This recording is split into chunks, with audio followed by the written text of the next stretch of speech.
نہ جائیں ایسے آدمی کے گھر میں، کیونکہ اکثر حرام میں ملوث ہو ہی جاتا ہے انسان۔ مفتی صاحب میرے والد انتقال کر گئے ہیں اور میری اپنی قربانی بھی ہے، اور والدین کے لیے کرنا چاہتا ہوں، اگر نہ کروں تو گناہ تو نہیں ہے، اور کرنا لازمی ہے کیا؟ نہیں، کوئی لازمی نہیں ہے میرے بھائی، ایسی چیزوں کو سر پہ مسلط نہیں کرنا چاہیے۔ آپ اگر ایک قربانی کر رہے ہیں اسی میں والدین کے ثواب کی بھی نیت کر سکتے ہیں، تو اور چاہیں تو 2 قربانیاں کر لیں، ایک اپنے لیے ایک والدین کے لیے، نہ بھی کریں کوئی گناہ نہیں ہے، کہ جس چیز کو شریعت نے واجب نہ کیا اس کو مسلط نہیں کرنا چاہیے اپنے اوپر۔ مفتی صاحب اومیگا 3 کیپسولز کھانا جائز ہے کیونکہ اس کا کور حرام جیلیٹن سے بنتا ہے؟ جی، جس کا کور حرام جیلیٹن سے بنتا ہے وہ کھانا حرام ہے۔ تو حلال بھی آتی ہے آج کل پاکستان میں، مل جاتی ہے، آپ پتہ کریں، اگر آپ انڈیا سے ہیں تو وہاں بھی مل جائے گی انشاءاللہ، تو ذرا تحقیق کرنی پڑے گی آپ کو۔ مفتی صاحب آپ کا نمبر ہے میرے پاس، میسج کر سکتا ہوں کیا؟ کر کے دیکھیں، جواب ہی نہیں آئے گا۔ ریحان صاحب اگر آ جائے تو سبحان اللہ۔ مفتی صاحب السلام علیکم، کیا جنت میں میوزک ہوگا؟ پلیز بتائیے۔ جنت میں اللہ آپ کی ہر خواہش کو پورا کرے گا۔ اب مجھے نہیں پتا میوزک ہوگا کہ نہیں ہوگا، یہ میرے علم میں نہیں ہے، باقی آپ کی ہر خواہش اللہ جنت میں پوری کریں گے۔ مفتی صاحب انڈیا کب آ رہا ہے؟ جو اسد بن شاہد انڈیا سے، ویزا دلا دو، کل کا ٹکٹ کرا کے پہنچتا ہوں، ویزا دلا دو۔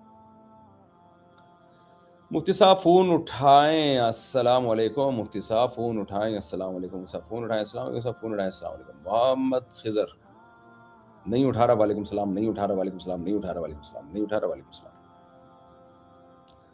مفتی صاحب مسبوق تکبیر تشریق کیسے ادا کریں؟ کیونکہ اس وقت دوسرے نمازیوں کی نماز ڈسٹرب ہوتی ہے۔ کوئی بات نہیں، ڈسٹرب ہونے دیں۔ آپ کو جب سلام پھیریں گے تو زور سے اللہ اکبر لا الہ الا اللہ اکبر وللہ الحمد پڑھنا واجب ہے ایام تشریق میں، تو آپ پڑھ لیا کریں۔ مفتی صاحب انڈیا کے اندر پابندی ہے کہ وہ الٹرا ساؤنڈ سے پہلے بچے کا جینڈر نہیں بتا سکتے کیونکہ وہاں بہت سی لڑکیوں کو پیٹ میں مارا گیا ہے، اس میں آپ کی کیا رائے ہے؟ یا قانون ہونا چاہیے کہ نہیں؟ انڈیا والوں کو چاہیے کہ یہ 2 بچے والا قانون ختم کر دیں، تو لوگ بچیوں کو مارنا ختم کر دیں گے۔ جہاں بھی فیملی پلاننگ دنیا میں گئی ہے وہاں بچیوں کے قتل ہوئے ہیں، کروڑوں بچیوں کو قتل کیا گیا ہے۔ یہ ظلم جب ہی ہوتا ہے جب آپ فطرت سے بغاوت کرتے ہیں۔ تو آپ نے خود سے ایک چیز فرض کر لی، اور اب تو انڈیا کی بھی کا جو گروتھ ریشو ہے نا وہ آگے جا کے گرے گا، اس پہ ریسرچ آ رہی ہے، اور انڈیا کے کچھ علاقوں میں حکومت پیسے دے رہی ہے کہ بچے پیدا کرو، ہم 40,000 روپے دیں گے، لیکن لوگ جب ایک دفعہ ان کا مائنڈ سیٹ ہو جاتا ہے تو بچے پیدا کرنے پر آمادہ نہیں ہوتے۔ یہ صرف مسلمانوں کے پاس بھائی ایک فیسلٹی ہے، سہولت ہے، کیونکہ ہمیں مذہب سے موٹیویشن ملی ہے۔ اللہ تعالیٰ نے قرآن میں کہا یہب لمن یشاء اناسا، جس کو چاہتا ہوں بیٹیاں گفٹ میں دیتا ہوں، اور جس کو چاہتا ہوں بیٹے گفٹ میں دیتا ہوں۔ تو اولاد ہمارے لیے گفٹ ہے، ہمیں تو زیادہ سے زیادہ چاہیے۔ جب ہمارے خدا نے کہہ دیا کہ نعمت ہے تو بس ہمیں گورنمنٹ کے بکواس کی ضرورت ہی نہیں ہے، جو ہماری حکومت کروڑوں روپے لے کے ہمیں الو بنا رہی ہے کہ 2 بچے ہی اچھے، ہمیں اٹھا کر پھینک دو باہر گلی میں، نئی تہذیب کے انڈے ہیں گندے۔ اس لیے نہ ہمیں بیٹیوں کو ماں کے پیٹ میں قتل کرنے کی ضرورت پڑتی ہے، نہ ہم بیٹی کی پیدائش پہ ٹینشن میں جاتے ہیں، اور بیٹیوں پہ تو اللہ نے الگ سے ہمیں جنت کی بشارتیں دی ہیں۔ نبی صلی اللہ علیہ وسلم نے فرمایا جس نے 3 بیٹیوں کی کفالت کی میں اس کے لیے جنت کا ضامن ہوں۔ تو سوچو یار، 3 بیٹیاں اور پھر 6 بیٹیاں ہوں، 9 بیٹیاں ہوں، تو 3 دفعہ نبی کی ضمانت۔ اور صحابی نے پوچھا یا رسول اللہ 2 بیٹیوں پہ؟ آپ نے فرمایا 2 پہ بھی ضمانت دیتا ہوں۔ تو ہمارے لیے تو بیٹی بھی رحمت، بیٹا بھی رحمت۔ یہ بیچارے کافروں کو اللہ نے دنیا میں ان کی سوچ کا عذاب دے دیا ہے، ٹینشن میں آئے رہتے ہیں ہر وقت۔ آج ہی میں ویڈیوز دیکھ رہا تھا کہ بچے کیسے ماں باپ، کسی نے ٹک ٹاک پہ بنا کے ڈالی ہوئی تھی، کتنا یہ زندگی مزے کی ہوتی ہے۔ ہمارے تو بقرعید میں دیکھیں بچے ایسے انجوائے کر رہے ہیں ماشاءاللہ، بکروں کو لے کے، گایوں کو لے کے گھوم رہے ہیں۔ جس گھر میں بچے نہیں ہیں بیڑا غرق ہوا ہے اس گھر کا۔ تو یہ جو کفر ہے نا، اس کی ان لوگوں کو دنیا میں اللہ نے سزا دی ہے، ان کی زندگی کی خوشیاں چھین لی ہیں ان سے۔ تو ہمیں مسلمان ہونے کا اللہ نے آخرت میں تو بعد میں انشاءاللہ فائدہ ہوگا، دنیا میں اللہ نے ہمیں بڑی مزے کی زندگی دی ہے، اور اس کا فائدہ یہ ہے کہ الحمدللہ اللہ پہ اعتماد اور توکل کر کے مسلمان بچے پیدا کرتا ہے، بولتا ہے اللہ کھلانے والوں، کھلاتا ہے اللہ۔ آج تک کوئی نہیں ہم نے دیکھا کہ بھوکا مرا ہو، اور اگر کوئی بھوکا مرتا بھی ہے تو وہ اپنی حماقت سے مرتا ہے، یا کوئی قحط آ گیا، کوئی خدا کی طرف سے آزمائش آ گئی، اس کا زیادہ بچوں سے تعلق نہیں ہے، کیونکہ بچے جب پیدا ہوتے ہیں نا تو صرف پیٹ لے کے نہیں آتے، 2 عدد ہاتھ اور 2 عدد پاؤں لے کے بھی آتے ہیں۔ تو اس لیے جو الٹرا ساؤنڈ کا چکر چل پڑا ہے نا، اچھا انڈیا نے پابندی لگا دی، جینڈر نہیں بتا سکتے، لیکن یہ پابندیوں پہ دنیا میں عمل نہیں ہوتا۔ وجہ اس کی ہے کہ ڈاکٹر رشوت لے کے بتا دیتا ہے اور بچہ بھی گرا دیتا ہے۔ کروڑوں بچیاں انڈیا میں اور بہت سارے چائنا میں بھی کروڑوں بچیاں ماں کے پیٹ میں قتل کی گئی ہیں، یہ رپورٹ ہے۔ تو یہ ظلم، جہاں بھی فیملی پلاننگ کا سیٹ اپ ہوگا وہاں یہ ظلم ہوگا۔ اور یہ سب بچیاں قیامت کا یہ ان کے مائیں قیامت کا انتظار کریں. قرآن کہہ رہا ہے وَإِذَا الْمَوْءُودَةُ سُئِلَتْ بِأَيِّ ذَنبٍ قُتِلَتْ، جس بچی کو بھی قتل کیا گیا ہے نا، اللہ اس سے پوچھے گا بتا تجھے کس جرم میں قتل کیا گیا. وہ کوئی بچی اپنی ماں کا گریبان پکڑ کے کھڑی ہوگی، کوئی اپنے باپ کا گریبان. کہ اے اللہ اس نے مجھے پیدا ہونے کے بعد مارا، اے اللہ اس نے مجھے پیدا ہونے سے پہلے ہی ماں کے پیٹ میں قتل کیا. تو یہ سب ماں باپ ان کے تیار رہیں، انشاءاللہ یہ سب پکڑے جائیں گے آخرت میں. اور ہمیں خوشی ہوگی ان بغیرتوں کو دیکھ کے کہ اللہ نے ہمیں اپنی ذات پر اتنا ایمان الحمدللہ دیا کہ ہمارے ہاں بیٹا ہو یا بیٹی ہو ہم ٹینشن میں نہیں جاتے، کھلانے والا اللہ ہے. لیکن اللہ ان سے پوچھے گا تم نے جو ماؤں کے پیٹوں میں بیٹیوں کو قتل کیا نا، یہ بیٹیاں پوچھیں گی، اللہ ان میں جان ڈالے گا. جان تو ہوتی ہے ان میں جب ان کو قتل کیے جاتے ہیں، ان کو شعور دے گا اور یہ اپنے ماؤں اور باپوں کا گریبان پکڑیں گی. تو اصل انصاف کا جو کٹہرا ہے نا وہ آخرت ہے، دنیا میں تھوڑی انصاف ملتا ہے. تو اصل قانون یہ ہے کہ فیملی پلاننگ کے سسٹم کو ختم کرنا چاہیے تاکہ لوگ بچیوں کو قتل کرنا چھوڑیں اور بولیں کہ یار جتنی بیٹیاں ملیں جتنے بیٹے ملیں سب سیٹ ہے. لیکن اب ایسا ہوگا نہیں، کیونکہ آپ جب ایمان نہیں ہے تو سب. مفتی صاحب آن لائن کاروبار میں سیلز بڑھانے یا کسٹمر کو اٹریکٹ کرنے کے لیے پروڈکٹ پر فری ڈیلیوری کا لیبر لگانا یا کسٹمر کو یہ کہنا جائز ہے جبکہ ڈیلیوری چارجز پروڈکٹ کی قیمت شامل کر دیے جاتے ہیں؟ نہیں، یہ جائز نہیں ہے، دھوکہ ہے. کیونکہ میں ایک دفعہ فری عمرہ کر چکا ہوں، مجھے پتا ہے اس فری میں مجھے کتنی پھٹی گئے، کتنے میرے پینلٹیاں لگی تھیں. مفتی صاحب میں اسلامک بینکنگ نہیں، انڈیا میں اسلامک بینکنگ نہیں ہے، تو کیا یہاں سودی بینک میں سیونگ اکاؤنٹ کھولنا مجبوری میں جائز ہے؟ اکاؤنٹ کھول سکتے ہیں، لیکن جو سود آئے گا وہ بینک سے نکال کے ثواب کی نیت کے بغیر صدقہ کر دیں. مفتی صاحب سونا اور وراثت کے پیسے میرے تھے لیکن وہ اب ہسبینڈ کے پاس ہیں اور مجھے نہیں دے رہے، تو قربانی کا کیا حکم ہوگا؟ سونا آپ کا ہے، آپ اس کی مالک ہیں، ہسبینڈ کیوں نہیں دے رہے؟ ظلم ہے یہ. لیکن اگر آپ کا اس پہ رائٹ تصرف ہی ختم ہو گیا ہے تو جس مال پہ انسان کو کنٹرول نہیں ہوتا پھر اس پہ نہ زکوٰۃ ہوتی ہے نہ قربانی ہوتی ہے.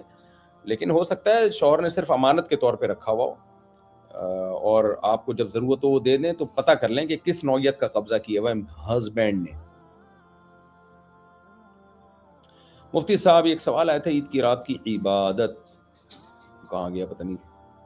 مفتی صاحب عفان فرام انڈیا، میرا سوال یہ ہے کہ جیسے قربانی کروانے والے لوگ قربانی ہونے تک بال وغیرہ نہیں کٹواتے، تو جس کے اوپر قربانی واجب نہیں اس کا یہ عمل کرنا کیسا ہے؟ قربانی اگرچہ واجب نہ ہو لیکن اگر ارادہ بھی ہو تو بھی بہتر یہی ہے کہ بال ناخن نہ کاٹے جائیں جب تک قربانی نہ ہو جائے. یہ واجب حکم نہیں ہے، جائز ہے. میرا سوال یہ ہے کہ کیا بے نمازی کی قربانی قبول نہیں ہوگی؟ محمد عمران راجن پور سے. قربانی ایک الگ عبادت ہے، انشاءاللہ قبول ہو جائے گی، لیکن نماز کی فضیلت اور نماز کی اہمیت قربانی سے بہرحال زیادہ ہے.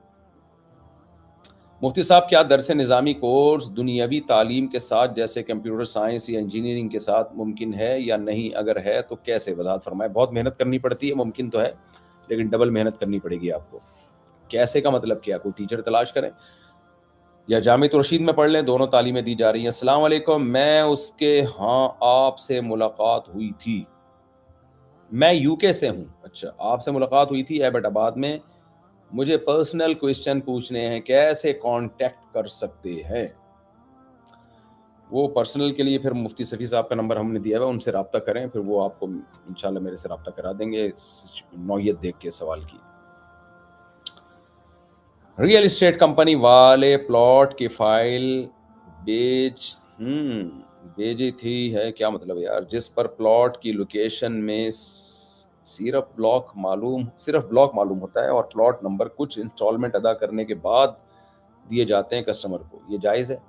جب پلاٹ نمبر مل جائے اور پتہ چل جائے کہاں ہے تو اس سے پہلے پلاٹ کو نفع یا نقصان کے بغیر نہیں بیچ، نفع یا نقصان پر نہیں بیچ سکتے، فیس ویلیو پہ بیچ سکتے ہیں. مفتی صاحب اگر میں قربانی کے لیے جانور لاؤں اور حالات کی وجہ سے بیچ دوں تو یہ جائز ہے؟ اگر آپ مالدار ہیں تو جانور خریدنے سے قربانی لازم نہیں ہوتی، تو آپ بیچ کے پیسہ یعنی کما کے پھر قربانی کے دنوں میں دوسری قربانی کر لیں. لیکن اگر آپ غریب ہیں تو پھر جانور خریدنے سے آپ پہ وہ جانور واجب ہو جاتا ہے، تو راجح قول یہی ہے. تو ایسے میں پھر اس جانور کو آپ بیچ کے پروفٹ نہیں کما سکتے. ہاں، اگر آپ نے قربانی کی نیت سے نہیں خریدا آپ نے کہ میں لے لیتا ہوں، دیکھوں گا اچھا کسٹمر مل گیا تو بیچ دوں گا، نہیں ملا تو میں اس کو ذبح کر کے کھا جاؤں گا، تو پھر ٹھیک ہے. یا قربانی کر دوں گا۔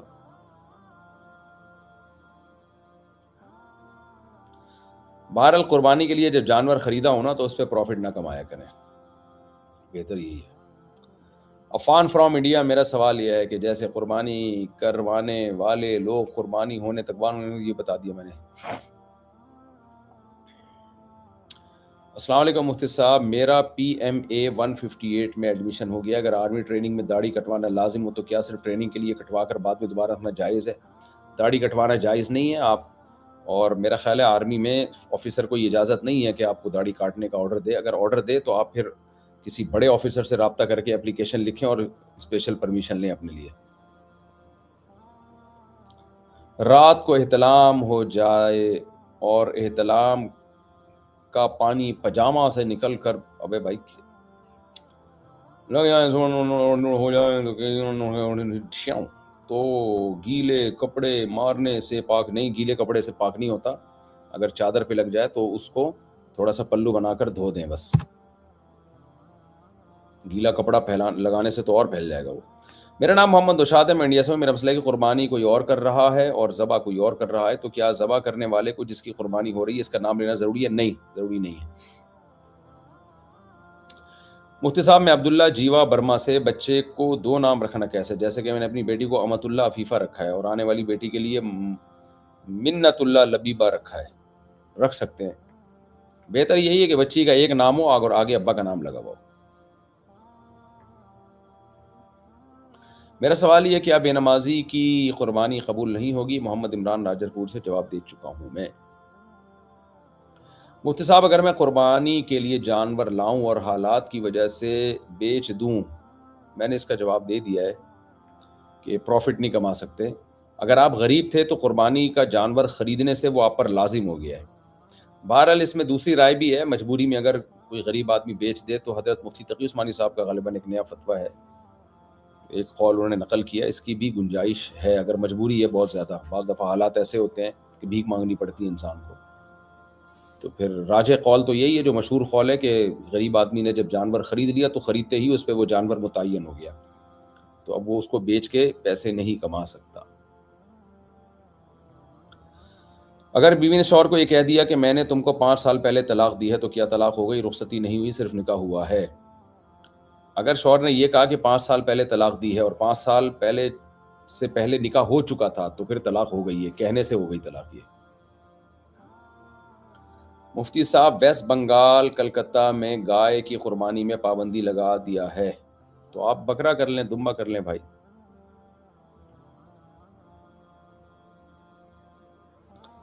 مفتی صاحب، کیا عید کی نماز واجب ہے؟ جی ہاں، واجب ہے۔ مفتی صاحب، رشتہ دار میں کسی نے بکرا لایا، بکرے نے لوہے کا دروازہ اپنے پیر پر گرا لیا اور اس کا پیر چورا چورا ہو گیا، اب اس کی قربانی کا کیا حکم ہے؟ چلنے پھرنے کے قابل اگر نہیں ہے تو پھر قربانی نہیں ہو سکتی۔ مفتی صاحب، آپ سے کہاں مل سکتے ہیں؟ مطلب میں اپنے والد کے ساتھ آنا چاہتی ہوں، کچھ مسئلے کے حوالے سے آپ بتائیں کہاں مل سکتے ہیں؟ مفتی صفی صاحب کا نمبر ہم نے، بھائی کدھر گئے وہ، تو ان سے رابطہ کر لیں، وہ آپ کو ٹائم بتا دیں گے۔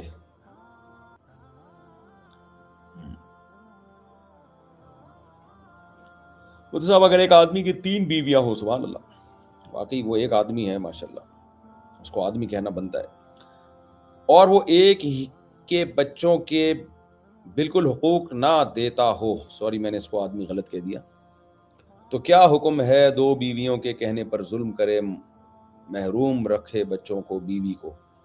وہ آدمی نہیں ہے، اللہ تعالیٰ ہدایت دے۔ نبی صلی اللہ علیہ وسلم کی حدیث ہے اور قرآن کی آیتیں ہیں کہ اگر 2 بیویوں میں عدل نہیں کر سکتے تو تمہارے لیے حرام ہے، ناجائز ہے۔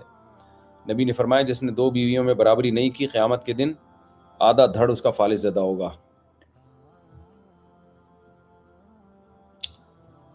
مفتی صاحب، میں یوٹیوب میں اے آئی جنریٹڈ کہانیاں ڈالنا چاہتا ہوں جس میں عورت اور مرد اے آئی جنریٹڈ ہوں گے، پورے لباس میں ہوں گے اور ان کی آواز بھی اے آئی جنریٹڈ ہوگی، تو اس میں عورت کو آپ ایسا کریں کہ کوئی بہت زیادہ اٹریکٹیو چہرہ نہ ہو جیسے لڑکیوں کا ہوتا ہے، ینگ لڑکیوں کا، اور پھر پورا مکمل اس کو اسکارف پہنائے تو گنجائش ہے۔